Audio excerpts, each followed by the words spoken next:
Hey, what's up, everybody? I'm Bret Johnson with Superfici America. Today we have a special episode of the Finishing Touch podcast. What makes it so special is where we're at and who we're with. So today we're at IMECA Lumber and Hardware.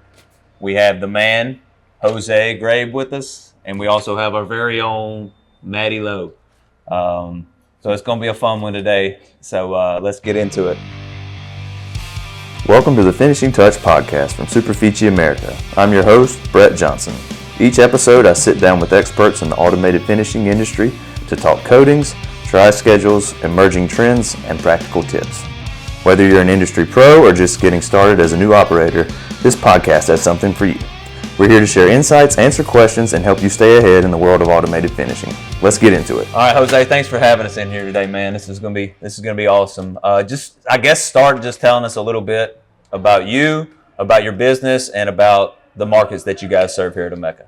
Yeah, definitely. Once again, thank you for coming and taking the time to be out here and do this. This is, I think, really important that our customer base sees this. IMECA is a lumber and hardware store. We're originally from Venezuela, but the brothers came here and started 20 years ago in America. Started in Florida.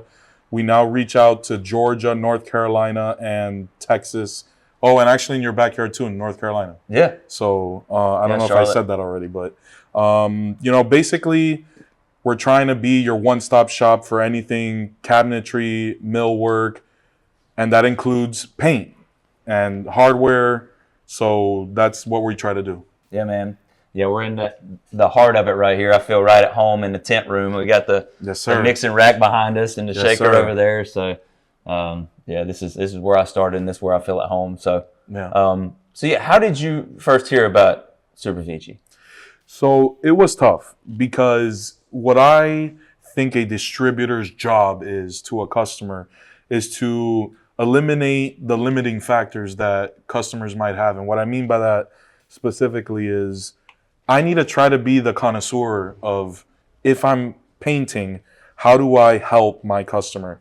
That being said, we got guys that have been doing this for 30 years and don't want to change, right? But the people that do want to change with the times need help because it's hard to navigate. We have Google and all these things, but it's still, they kind of want to feel that we went through everyone and kind of saw the process. And the future of coatings, at least, is reciprocating lines, flat lines, UV lines. So that's how I found you guys. Okay. Yeah. So I know, you did your own research, I guess. I know you like to look into it and figure things out. It was a process. Yourself. It was definitely a process. It took at least 6 months because there's a lot of competition out there, as we know. But to your point, I'm sure we'll allude to later on, is that you can't just make decisions based on just price in this industry. It doesn't make sense. Yep. Yeah. So what are some of the important factors that you had to consider, like when deciding on who to partner with? Yeah. Reputation is really important. I kind of saw your guys' reputation is very good on the robotic side. But to be honest, just accountability and the service team. And before I made a decision to kind of be the Superfici mouth here in South Florida, it really was important that if the shoe was on the other foot and I had to pretend like if I was running this machine, would I feel like I'd had the support and the service to be able to feel like I can effectively run a shop? And I truly do feel that. Awesome, man. So were there any specific technologies that set us apart? Were there any sort of things that you noticed that we had on that end that what I thought was cool, and don't hold me to it right now, but if I'm not mistaken, specifically at that moment, there wasn't a lot of cameras on a lot of your competition. And I really like the fact that you can kind of go in there and kind of troubleshoot. That was pretty nuanced. And I think you guys are always looking at more specifically our industry and not being distracted by other things. So it kind of made a little bit of sense that way, if that kind of answers that for you. Absolutely. Yeah. That's great. And we're always trying to innovate and just find the latest technology as a way we can set ourselves apart. But also the main deal is to just help the customer and find out new ways to do that. But I think even more important really than the technology aspect and the offerings that we have or the relationships that people have. So I know you've known Matt for a long time. Yes, unfortunately. Yeah, man. So you first found out about We're us. twins. Yes. Identical. Siamese. I'm just stuck in There the you middle. go. Yeah. So the first time you interacted with us, I think, was before Matt actually came on board, but it wasn't long before that. Is that at a Coding Connections event? Yeah, actually, back when I was in the coatings world, we had a coatings connections with some of my distributors in Charlotte, and I remember Jose going there along with some other great distributors, partner industry paint guys, and he left with the Superfici hat. It was probably 3 or 4 years ago, and since then he's never taken it off. Yeah, actually, you're right. Yeah, it's glued on here. I don't know. We got some contact cement or something. Knowing you go out in front of all your customers and do your milk routes and daily calls with that Superfici hat on, you know, you got to be confident. You got to have confident in our brand because you're wearing it. So it's kind of a reflection of you and IMECA. Yeah, I know you talked about the confidence and why Superfici, but when you wear that hat and people ask, what's first things come to your? Yeah, no. I first of all, Matt. Yeah, like you said, you were a pivotal part in my development in paint in general. And while you were still there, you know, trying to connect all these different industries, we're all experts in our individual ranking and we don't communicate as much as we should, and this is really what's been a part, because you were also someone that kind of saw that Superfici was a way to move forward. This hat on me reminds me that there is always an advantage to being the person in the room that can see a situation and might not necessarily be ready to hear it, but just be ready for the future. And what I mean by that is, I go to a customer, and instead of just seeing what can I get right now, it's how can I really provide value to this customer. Awesome. That's great. I got to ask, you know, your family being from Florida, this is outside of the industry questions, a few of them. There you go. Yeah. I'm ready. Florida. So you got the golf, you got the ocean, you got beaches, you got bowl games, you got Disney, you got Alligator Alley, you got all these fun places. Where does your family go to get away or go on vacations? Oh man, we do the opposite. Like, we're gonna go on vacation now in February, and we're probably gonna go somewhere where it's snowing. Really? Or something. Yeah, because you know we see a little bit of it. My son, my 6-year-old, I have a 4-year-old also, said that, Dad, I just want to see snow this year. I said, well, I didn't see it till I was 18. So I don't know. I gotta see if I can figure that out for him. But Spoil them a little bit. just a little bit, right? Hey, don't forget about the Iowa State Fair in August. I mean, it's a little bit farther north than I might want to go. I know you might. Food on a stick, fried food on a stick. You got a chance Your to kids see have snow in never seen August. that. There you go. Exactly. Yeah. How about let's go into the food. How about an average quality prime rib dinner or a high-end chicken finger meal? Oh man, yes. What do you got? Yeah. Would you rather? Typically, I would go with the Kids love prime that. rib, but I mean the kids. You know, we could go there, but do you really want to go there? No, I got a reputation to hold. I got to stick to the chicken finger meal. There you go. Yeah, I agree. How about your go-to sugar cereal? Oh, sugar cereal. What do you mean? That's Fruity a place? Pebbles. Oh no, we can't eat one. that. Red 40. You can't eat that. You know, you can't have that. Back when you could. What's your Lucky Charms, Fruit Loops? What's your go-to? Oh man, probably Cookie Crisp. Cookie. When I was a little Cookie kid. Crisp. Yeah, Yeah, that was a really good one. And drinking the like milk any of the after the chocolate. You have to sugar. drink the milk. Yeah, Only psychopaths that's the drink best milk. part. If you don't drink the milk after the cereal, I don't know. I can't trust you. Yeah, So, there you go. yeah. All right, Brett, that's all I got. Funny. All right, man, that was fun. So why do you think that automation is important? You were talking about looking at the future and seeing, you know, the needs of your customers. What do you think automation can do for your customers in this market? So I think in a world where consistency alone could be just a limiting factor, right? Let's just, in a perfect world, assume that your employees come to work every day, never mess up your production schedule or anything like that. There could still be a lapse in momentary judgment. And Matt can allude to this point that, being 2 to 3 wet mills can completely change a process. And, robots don't tend to fail. And when they do, they kind of stop moving. So, we at least can limit the amount of variability with that. And I think time is money in a world where labor, especially this labor, I would classify it as skilled labor, is pretty hard to find. Sure. And we need to be able to provide our customers the efficiency they need to be able to continue and grow, right? Because it's not just stay stagnant. It's also, how do I get from 3 to 4 kitchens a week or a day to 20 kitchens a month? Really important. Finding that many finishers to finish that much work, it's virtually impossible, right? People think that these machines are replacing finishers. It's actually filling in the gaps where they don't even exist in the first place. So you build in that ability to be able to grow, and your business can take off. Jose, the old triangle bottleneck of sanding, application, and drying. What nowadays is the biggest pain point now you're seeing out in the field? Is it a combination of all three? I know they sometimes kind of move, but you take care of one area and moves the other one. But right now, which one are they barking about the most? I would say it's definitely the Bermuda Triangle, right? Like, it could be a little bit of everything. If I had to try to pinpoint more from my market, what people are maybe complaining about more is actually the drying process. So it might be something where, the guy that's interested might be okay with a mini, but he's not necessarily taking into account that he might want a sander behind and a laminar oven at the end of the line.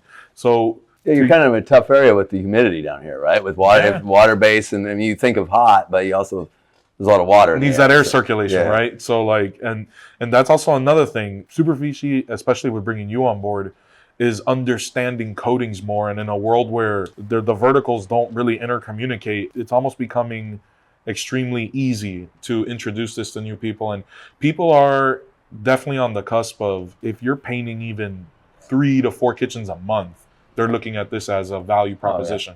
It's people that aren't even remotely interested in a flat line or automation or anything else, they still need to speed up their drying, right? And if they can hand spray stuff and then roll it into a batch oven per se, or there's some things we're developing for some smaller options that we were talking about that we could partner on, and your 1 to 2 man operations, your in the field operations.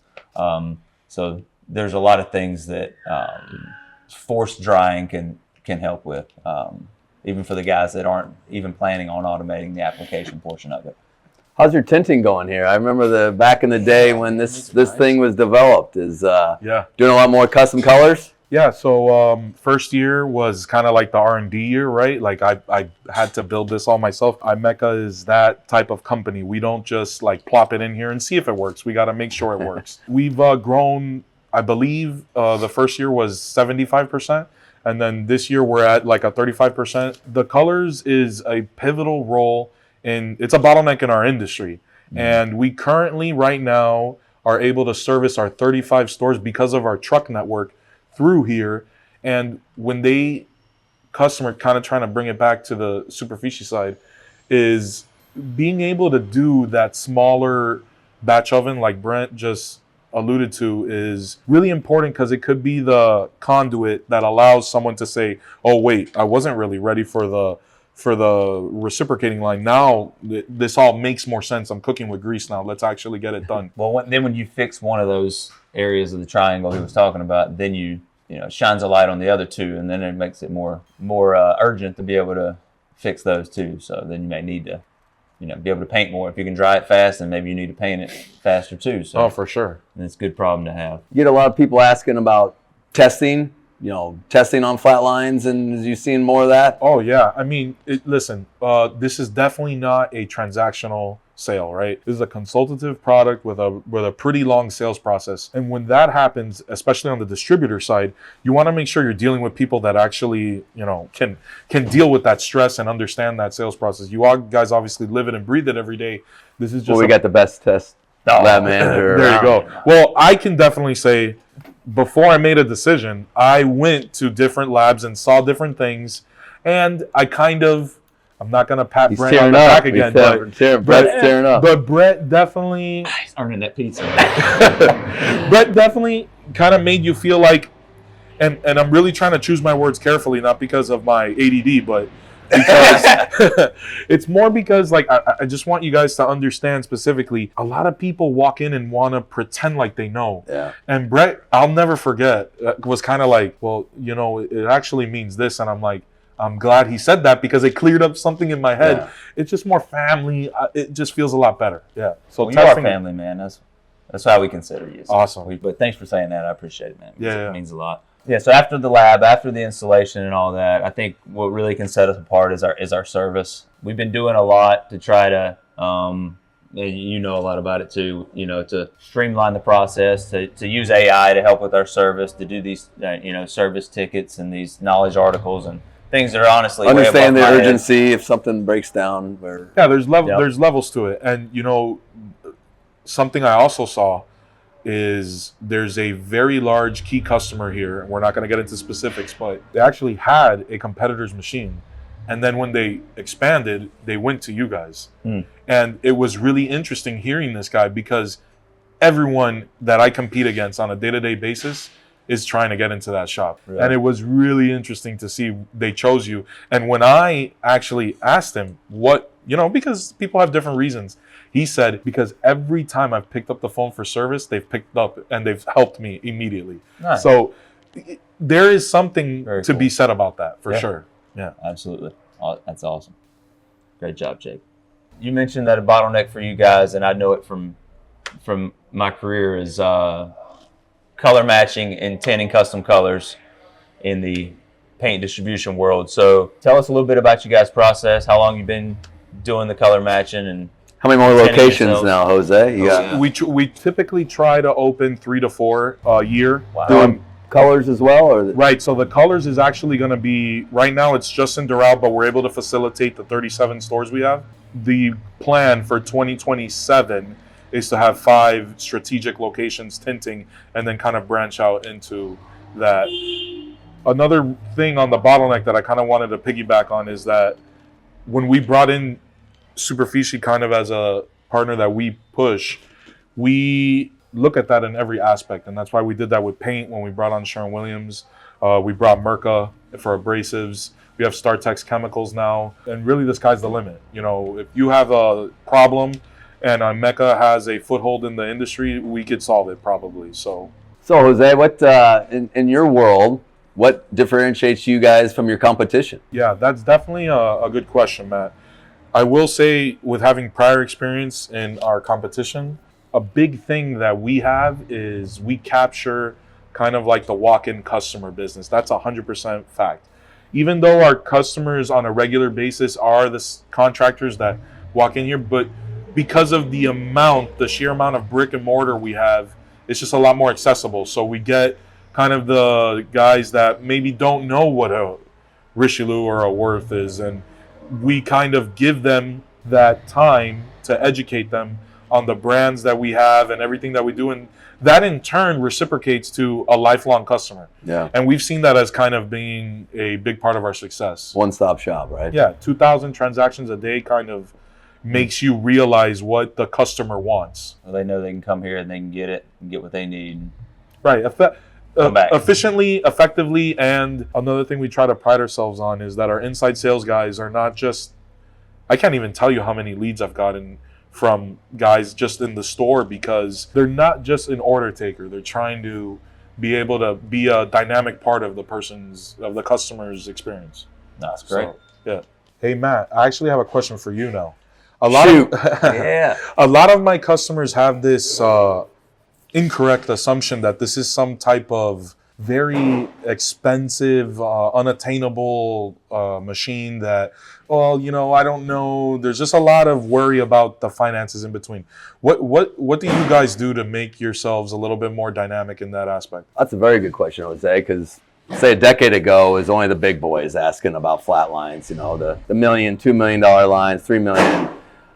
Now we've seen a huge shift back in even the paint days, 5-6 man shops, 2-man shops are starting to get interested in buying it. And And when you start talking to them and educating them about a standalone machine where you invest in the monthly payment after finances is, you know, $4,000 or $5,000, then they start thinking about what they're paying a sprayer in certain areas and how much bottleneck they have where they can't get enough kitchens out. And the ROI is fairly simple once you start educating. So what we see a lot of smaller shops doing is buying one item at a time, paying it off, then getting a laminar behind the standalone Mini Plus, and then getting a super dry behind that, or getting a batch oven. So they're not as they don't have as much, you know, budget to take care of all the triangle, where they're taking care of the sanding and the drying and the application all at once, but they're taking care of it one at a time. Would it be fair to say, objectively speaking, that you don't have to assume that it's this, exactly like you're saying, this huge, daunting, impossible task that it's go big or go home? Correct. It's actually like, let's start this year with this process and get better and better every year. Correct. Awesome. Everything's I love modular. It can grow over time, and typically it does. Shows up, doesn't call in sick. I mean, there's a lot of reasons once you get engaged with the customer. It doesn't go on vacation either? No. I mean, nobody's going back. Like, do you know of anybody that's bought a flat line that's like, you know what, this sucks. Let's just go back and start hand spraying again? I think it's just, to your point, and this is why I think the distribution relationship is really important, is that we're the ones with the relationship, right? So they kind of need to trust us, but I need to trust you guys, because I'm not going to burn a bridge for a maybe one-time sale on a machine.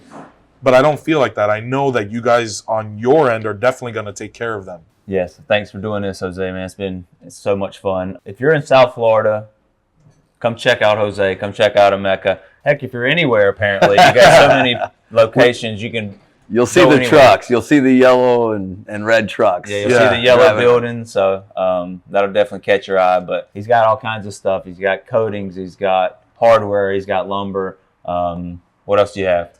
That's basically it. All right, sweet. Yeah. He's got industry knowledge. I'll tell you that. He's never not learning. I get messages from him over the weekend. Hey, have you seen this? And it's like, okay, Jose, let's turn it off for a couple hours. But no, he's the man. Yeah, that's the kind of guy you want on your side. So. All right, thank you guys again for coming and taking the time. I feel like it's beneficial mutually, and it's definitely going to be interesting this 2026 for sure. Awesome. Yeah. This has been great. Yeah, again, thanks everybody for watching. Remember to like, subscribe, follow on all the social media platforms. And again, this is the Finishing Touch Podcast, helping you finish better.